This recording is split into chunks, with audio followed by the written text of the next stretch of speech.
다가오는 대선을 앞두고 전국조사에서는 해리스 부통령이, 러스트벨트 경합주에서는 트럼프 전 대통령이 앞서고 있다는 여론조사 결과가 발표됐습니다. LA 다운타운에서 한인업주가 운영하는 핸드폰 매장에 절도범이 침입해 수천 달러 상당의 피해가 발생했습니다. 미국의 여권 처리 기간이 4주에서 최대 6주로 단축돼 업무 처리가 보다 빨라질 전망입니다. 샌퍼난도 밸리 지역에 범죄용 차량 식별 카메라 100대가 설치될 예정입니다. 캘리포니아주에서 첫 조류 독감 인체 감염 사례가 보고돼 당국이 조사에 나섰습니다.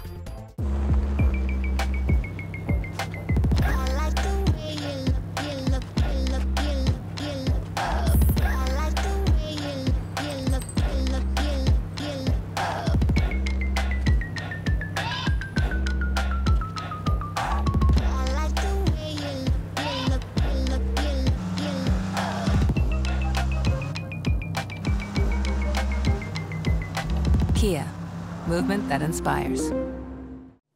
여러분 안녕하십니까? 10월 3일 첫 소식입니다.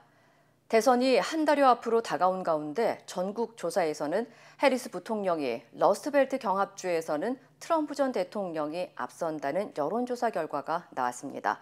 모두 오차 범위 내인데요.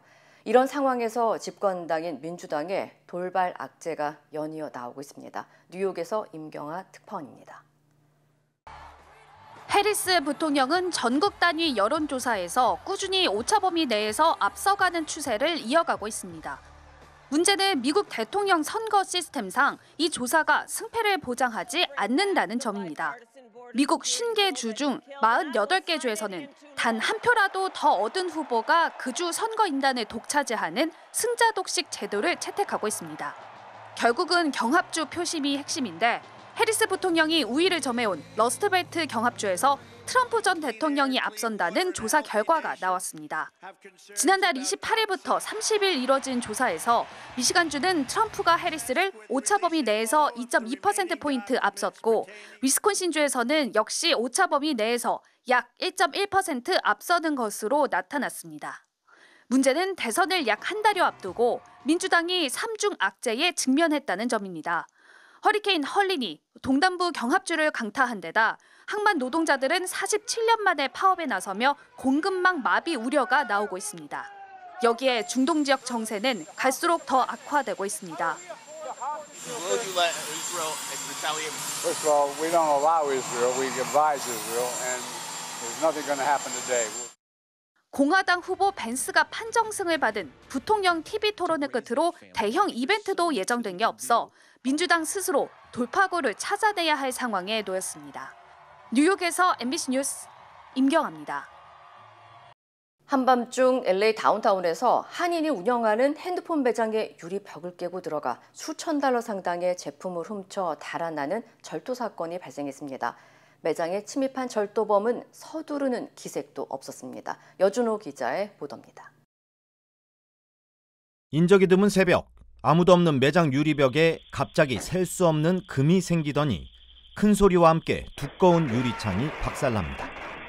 동시에 한 남성이 가게로 유유히 들어와 보안 경고음이 울리는데도 아랑곳하지 않고 이곳저곳을 살피기 시작합니다. 오늘 새벽 4시쯤 한인이 운영하는 핸드폰 수리 매장에 절도범이 침입해 핸드폰 케이스 등 $1,000 상당의 제품을 훔쳐 달아났습니다. So 7:45 this morning, officers responded for a burglary investigation at the 800 block of South Flower Street. Unknown suspect broke windows, got inside, and took property. 피해 업주에 따르면 절도범은 매장에서 각종 핸드폰 제품이 들어있는 박스를 훔쳐 도주했지만 알람을 듣고 쫓아온 보안 요원이 일부 제품을 다시 회수하면서 조금이나마 피해를 줄일 수 있었던 것으로 알려졌습니다. 하지만 도주한 절도범은 끝내 잡히지 않았습니다. 흑인이 그 드라이버 들고 들어와가지고 드라이버로 유리창을 깨려고 시도를 했고, 이제 여기 시도할 때 이제 알람이 되게 크게 울리거든요. 그래가지고 이제 깨고 일단 들어왔어요. 들어와서 여기 가게 안을 아는 것처럼 바로 제 뒤쪽 그 창고 있는 데로 들어가더라고요. 피해 규모는 한 $1,000 정도 됩니다. 그 여기 훔쳐간 게 한 $1,000 정도 되고. 최근 매장을 오픈한 것으로 알려진 피해 업주는 유리병만으론 가게의 안전을 보장할 수 없는 세상이라면서 놀란 가슴을 쓸어내렸습니다. 여기가 전에도 몇 번 털렸던 가게인데 저 이전 그 오너가 있을 때도 한 몇 번 털렸었어요. 이제 다운타운이나 이런 지역에 오픈을 하게 되면 이제 폴딩 게이트나 이런 셔터나 이런 거를 꼭 설치를 해야 될 것 같아요. 네. 그리고 안에 방범 시스템, 뭐 CCTV라든지 이런 것들 여러 대 달아놔야 이제 경찰한테 리포트할 때 좀 도움이 될 것 같고요. 어렵게 창업한 업주들이 많은 돈을 들여 스스로 보안 시스템을 도입해야 하는 상황. LA의 치안 공백이 좀처럼 개선되지 않는 사이 업주들은 계속 범죄의 표적이 되고 있습니다. MBC 뉴스 여준호입니다. 미국의 여권 처리 기간이 2주가량 빨라질 전망입니다. 국무부는 여권 처리 기간이 최소 4주에서 최대 6주로 단축돼 기존 예상 처리 기간이었던 6주에서 8주보다 빨라졌다고 밝혔습니다. 또 $60의 비용이 드는 급속 신청의 경우 최소 2주에서 최대 3주가 소요될 수 있다고 덧붙였습니다. 당국은 처리 기간은 국무부가 여권 신청 서류를 접수한 시점을 기준으로 계산되며 우편 발송 시간은 포함되지 않는다고 강조했습니다. 앞서 국무부는 온라인을 통해 여권 갱신 서비스를 제공하고 있으며 현재까지 50만여 명의 주민들이 온라인을 통해 갱신 서류를 접수한 것으로 집계됐습니다. LA 지역에 범죄 관련 차량 식별을 위한 번호판 추적 카메라가 설치될 예정입니다. 존니 LA 12지구시 의원은 샌퍼난도 밸리 전역에 ALPR로 불리는 자동차 번호판 인식 카메라 100대를 설치하기 위해 $50만 예산을 배정했다고 밝혔습니다. 카메라들은 대부분 가로등 기둥에 설치되며 카메라가 범죄에 연루된 운전자들의 차량을 감지하면 경찰에 자동으로 알림을 전송하게 됩니다. 현재 이미 베버리힐즈와 오렌지 카운티 등에는 카메라 50여 대가 설치돼 사용되고 있는 것으로 알려졌습니다. 한편 경찰은 카메라가 과속이나 기타 교통 위반 티켓을 위해 사용되지 않으며 번호판에서 수집되는 정보는 철저하게 보호되고 있다고 강조했습니다.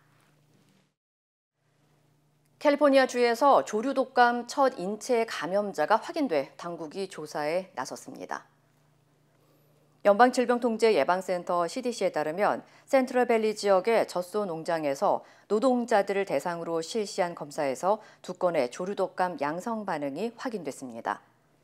노동자들은 소를 통해 감염된 것으로 파악됐으며 이들은 눈이 충혈되거나 결막염 등의 증상을 보여 약물 치료를 받고 있는 것으로 전해졌습니다.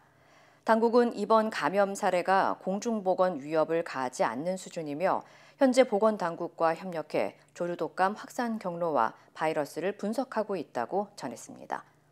앞서 올해 3월 이후 텍사스와 콜로라도주 등 미 전역에서는 14건의 조류독감 인체 감염 사례가 보고된 바 있습니다.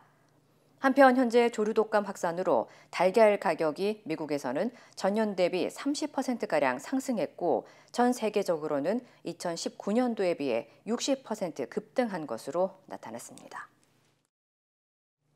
캘리포니아주가 이번 달 주민들에게 전기와 가스요금 크레딧을 지급할 예정입니다. 게빈 뉴섬 주지사는 온실가스 배출 절약 프로그램의 일환인 웨더 크레딧 기금을 1,150만 이상의 가구와 100만 개 이상의 중소기업에게 제공한다고 밝혔습니다. 크레딧 액수는 유틸리티 회사별로 차이가 있으며 적게는 $32에서 많게는 $174 사이로 평균 $71 지급될 예정입니다. 업체별로는 에디슨의 경우 평균 $86, PG&E는 $55, 그리고 샌디에고 가스앤일렉트릭은 $78입니다. 한편 크레딧은 일반적으로 4월과 10월에 제공되며 당국은 크레딧을 받지 못한 가구들은 해당되는 공공서비스 제공업체에 문의할 것을 당부했습니다. 캘리포니아주의 유명 햄버거 체인이 LA 거리의 경쟁사인 인앤아웃을 겨냥한 노골적인 5개 광고를 공개해 눈길을 끌고 있습니다. USA 투데이에 따르면 햄버거 체인 헤비버거앤그릴은 지난 7월 실시된 햄버거 고객 만족도 평가에서 1위에 오른 뒤 2위를 기록한 인앤아웃을 조롱하는 듯한 내용의 축하한다는 메시지가 담긴 5개 광고를 설치했습니다. 특히 헤비버거 측은 해당 광고를 LA 국제공항 인근 세풀베다 블러버드에 있는 인앤아웃 매장 건너편에 설치하면서 도발적이고 유머스러운 마케팅 전략이라는 평가가 이어지고 있습니다. 전형적인 라이벌 마케팅의 일환인데요. 같은 업종 경쟁사의 서비스를 살짝 디스하여 자신들이 상대적으로 우위에 있음을 어필하는 공격적인 광고로 대중들에게 관심도 끌고 화제성을 만들 수 있는 전략입니다. 한편 이와 관련해 온라인상에서는 인앤아웃 고객들과 헤비버거 고객들이 최고의 햄버거를 놓고 설전을 벌이고 있는 것으로 알려졌습니다. 텍사스주에서 한인 남성이 백인 아내를 살해한 뒤 스스로 목숨을 끊는 사건이 발생했습니다. 오스틴 경찰국에 따르면 지난달 24일 리아트 아파트에서 34세 한인 남성 강유리 씨와 25세 백인 아내 해나 강 씨가 흉기에 찔려 숨진 채 발견됐습니다. 경찰은 조사 결과 강 씨가 아내를 흉기로 살해한 뒤 자살한 것으로 추정했습니다. 앞서 강 씨는 사건 발생 전부터 소셜미디어에 내 이름을 지우고 싶다는 등 복잡한 심경의 글을 남기는가 하면 미성년자였던 아내와의 첫 만남을 후회하며 아내가 이혼을 서두르는 것 같다는 등의 심경을 보인 것으로 전해졌습니다. 한편 당국은 사건의 정확한 범행 동기를 조사 중이며 주민들의 제보를 당부했습니다.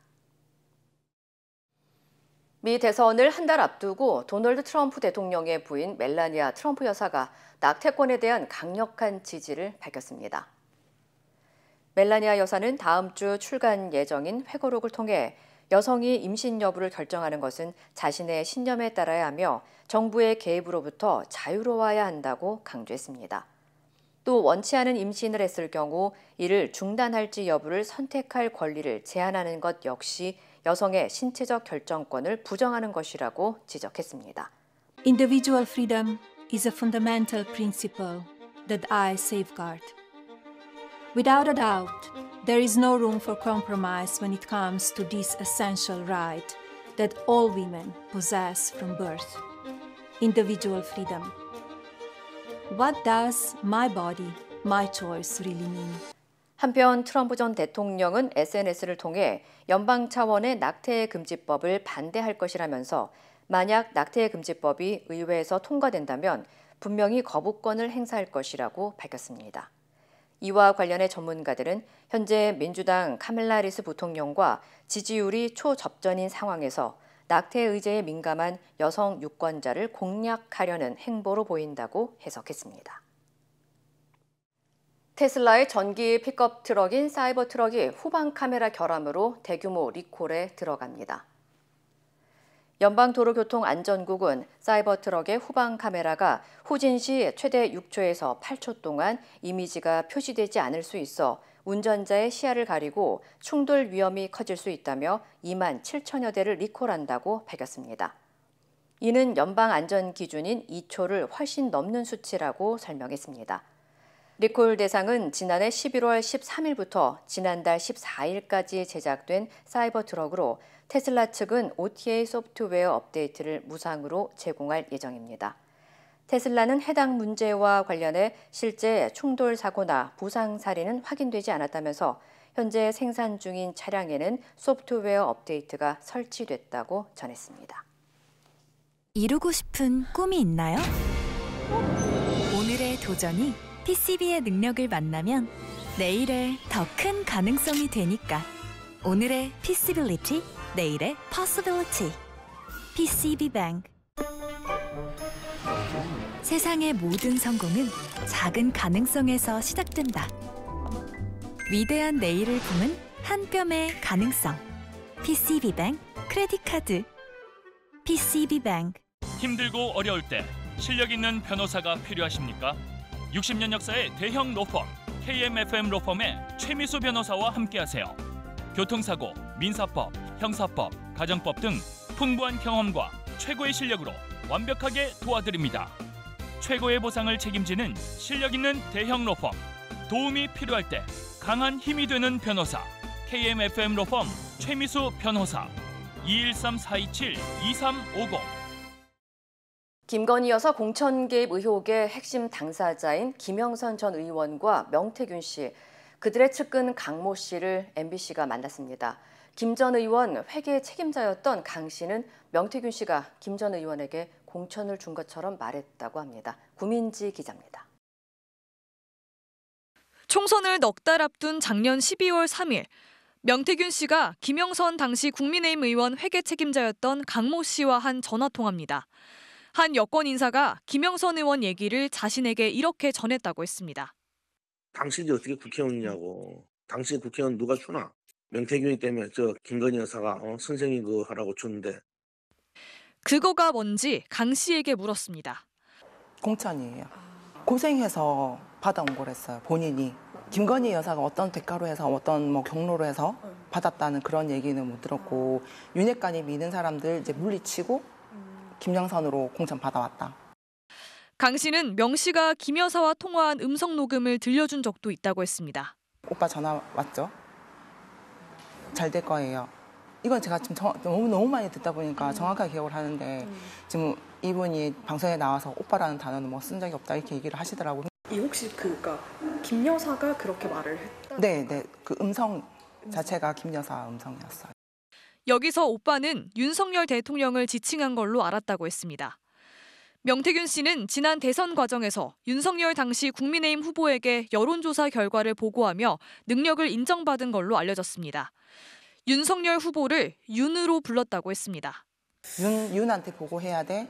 윤이 보고 달라 하네. 네. 빨리 자료 달라 하네. 아침에 사무실 들렀다가 보고서 가지고 비행기 타고 가고.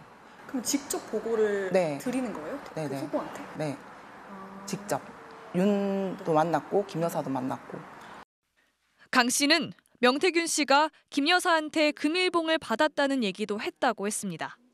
금일봉은 누구한테 받았어요? 김건희 여사한테. 여론조사 비용은 안 받았고요. 명 씨는 본인이 다 확인을 해봤지만 오빠라는 녹음 자체가 없다고 언론 인터뷰를 통해 반박하고 있습니다.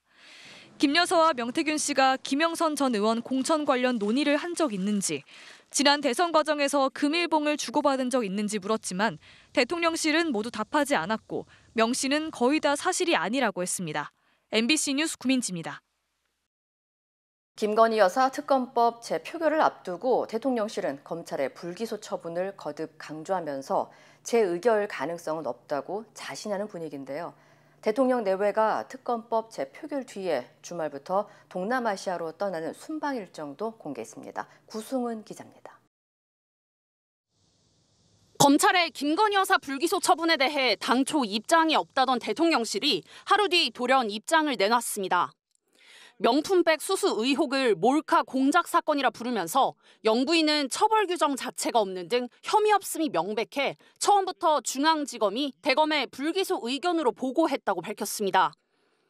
또 검찰 수사심의위원회도 만장일치로 불기소 처분을 의결했다고 강조했습니다. 대통령실은 당정 또는 윤한 갈등의 뇌관으로 떠오른 김대남 전 선임 행정관에 대해선 대통령 부부는 전혀 친분이 없다며 김 전 행정관 녹취를 근거로 대통령실과 당의 갈등을 조장하는 것은 온당치 않다고 밝혔습니다. 일부 잘못된 보도를 바로잡기 위한 것이라고 설명했지만 김 여사 특검법 재표결을 하루 앞두고 분위기 다잡기에 나선 것으로 보입니다. 대통령실은 특검법 재표결 뒤 첫 주말부터 윤석열 대통령 내외가 5박 6일간 동남아 순방길에 오른다고 발표했습니다. 윤 대통령 내외는 필리핀, 싱가포르를 국빈 방문하고 라오스에서 열리는 아세안 정상회의에 참석합니다. 대통령실은 위헌적 법안에 대해 당론을 배신한 이탈표는 없을 거라고 자신하고 있습니다. 하지만 김 여사를 둘러싼 논란을 어떻게 일단락질 수 있을지 전전긍긍하는 분위기도 읽힙니다. 한 대통령실 관계자는 야권이 국정감사에서도 결국 김 여사 때리기에만 몰두하지 않겠냐며 사과든 입장 표명이든 스스로가 털고 가야 한다고 말했습니다. MBC 뉴스 구승은입니다. 인공지능 기술이 발전하면서 주권 지키기 경쟁이 화두입니다. 소수의 미국 빅테크 기업의 AI 모델에 의존하면 산업은 물론 세계관 자체가 잠식당할 수도 있는데요. 정동욱 기자의 보도입니다. 구글이 만든 AI 모델 제미나이에 한국 동쪽 바다의 이름이 뭐냐고 물었습니다. 한국어로 물으면 동해라 하는데 영어로 물으면 일본해라 답합니다. 다음은 오픈 AI의 챗 GPT. 한반도 지도를 그려달라고 주문하자 완전히 엉터리 이미지를 내놓습니다. 북한을 노스 사우스 코리아로, 동해는 Sea of Japan으로 표기하고 한국의 중앙에 평양이 있다고 해놨습니다. AI가 내놓는 답이 이런 건 학습 데이터 때문입니다. 생성형 AI는 대부분 영어로 된 데이터를 학습하는데 영어권 국가의 관점이 반영되거나 부정확한 정보가 포함될 수 있습니다. 이처럼 기술의 독점이 의식의 독점으로 이어질 수 있다는 우려에 최근 AI 주권이라는 개념이 주목받고 있습니다. 그 나라의 언어와 돈, 데이터를 활용해 독립적으로 AI 기술을 개발, 운용해야 한다는 겁니다.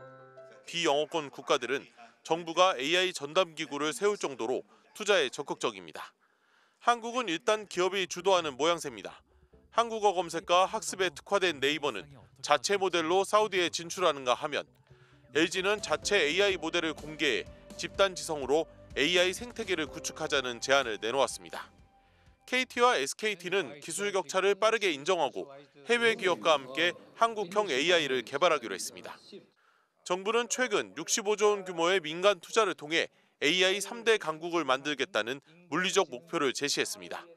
전문가들은 일단 환영하는 분위기지만 돈, 전기, 인재 등 자원을 섬세하게 배분하고 구체적인 청사진을 그리는 게 물량 공세만큼 중요하다고 조언했습니다. MBC 뉴스 정동욱입니다. 태풍 끄라토는 어제 오후 대만 가오슝에 상륙했는데요. 강풍과 폭우로 인명피해가 속출했습니다. 관련 소식 전해드립니다. 도로는 온통 물에 잠겼고 나무들은 송두리째 뽑혀 거리에 나뒹굴고 있습니다. 점포 앞 가판대는 강한 바람에 힘없이 쓸려가는데요. 최대 시속 140km의 강풍을 동반한 태풍 끄라톤이 상륙한 대만 가오슝입니다. 인구 밀집 지역인 대만 서남부를 태풍이 강타한 건 1966년 태풍 엘시 이후 처음인데요. 현재까지 2명이 숨지고 200여 명이 부상당한 걸로 전해졌습니다. 대만 당국은 지난 1일을 기해 저녁에 휴무령과 휴교령을 내리고 국내선 항공기 운항도 중단하도록 했고요. 끄라톤은 주말쯤 대만 북쪽 해상에서 소멸할 걸로 예상되고 있습니다. 삼성전자가 미국 캘리포니아 실리콘밸리에서 현지 시간 3일 삼성 개발자 컨퍼런스 2024 행사를 개최했습니다. 사물 인터넷 플랫폼 스마트싱스에 인공지능, AI 기술을 적용해 다른 제품군으로 확대하겠다고 밝혔고요. 각종 제품에 내장한 스마트싱스 허브를 7인치 스크린이 탑재된 가전까지 적용하겠다는 계획입니다. 삼성전자 DX 부문장 한종희 부회장은 AI 기반 소프트웨어, 플랫폼 혁신과 보안 기술로 더 편리하고 안전하게 구현될 거라고 말했고요. 구글 등 여러 업체와 더 개방적으로 협업을 강화할 거라고 덧붙였습니다. 영국이 영국령 인도양 지역으로 부르는 차고스 제도는 아프리카와 남아시아 사이 인도양에 있는 60여 개 섬으로 이루어진 군도인데요. 영국 외무부는 차고스 제도의 주권을 모리셔스에 이양하되 영국과 미국 군사기지가 있는 디에고 가르시아에 대한 모리셔스의 주권만 영국이 행사하기로 합의했다고 밝혔습니다. BBC 방송에 따르면 영국은 이번 합의로 최소 99년간의 군사기지 운영권을 확보했는데요. 모리셔스는 그동안 차고스 제도가 자국의 영토라고 주장하며 지속적으로 반환을 요구해왔지만 인도양 한복판에 있는 군사 전략적 가치 때문에 영국은 국제적 비난에도 반환을 거부했습니다. 지난 8월 일본 후쿠시마 제1원전의 원자로 2호기 건물에서 사용 후 핵연료 냉각불의 수위 확인용 탱크 누수 사고가 있었는데요. 도쿄전력은 당시 사고가 탱크 아래 열 교환기실 배관 손상 탓이었다는 조사 결과를 내놨습니다. 원격 조종 로봇과 드론으로 확인해보니 배관에 약 1cm의 구멍이 뚫려 있었던 건데요. 사고 당시 방사성 물질을 포함한 오염수 약 25톤이 누수됐고요. 도쿄전력은 배관 손상 원인과 함께 적절한 보수 방법을 찾고 있습니다. 이 시각 세계였습니다.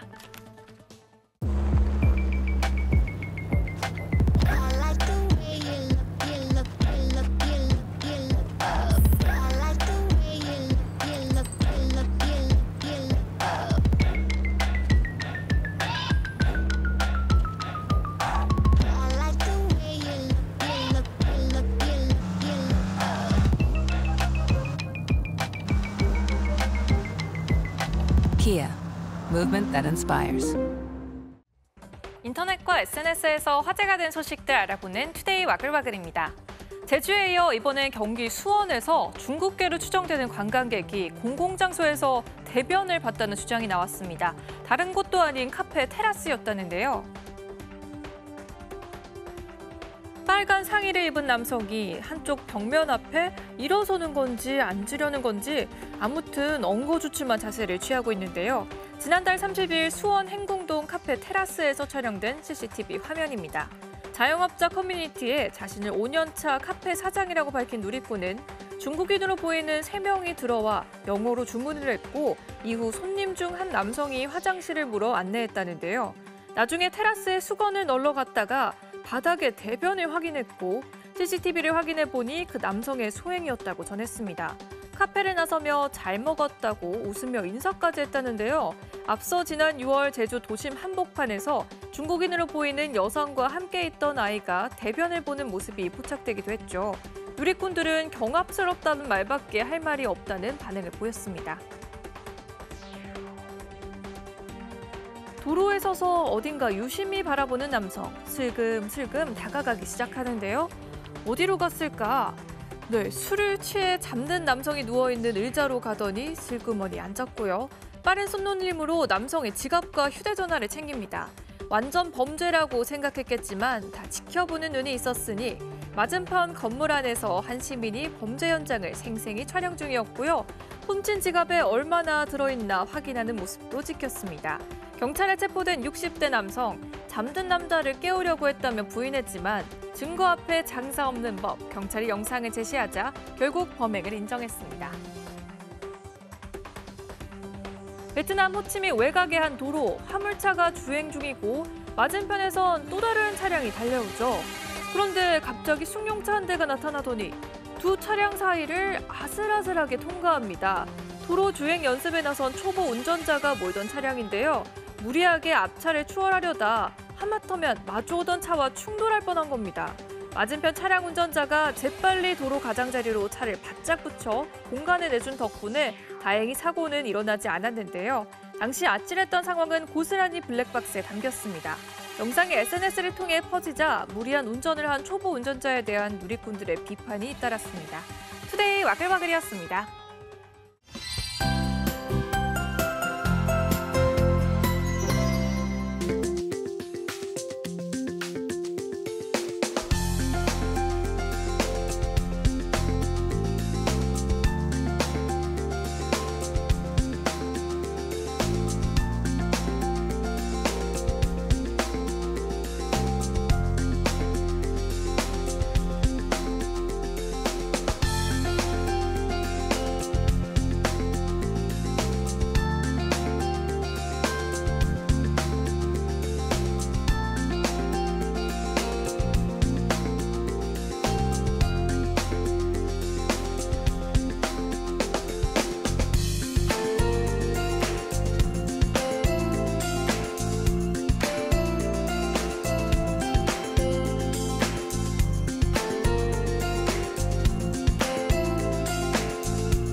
이상으로 10월 3일 목요일 뉴스를 마칩니다. 시청해주신 여러분 고맙습니다.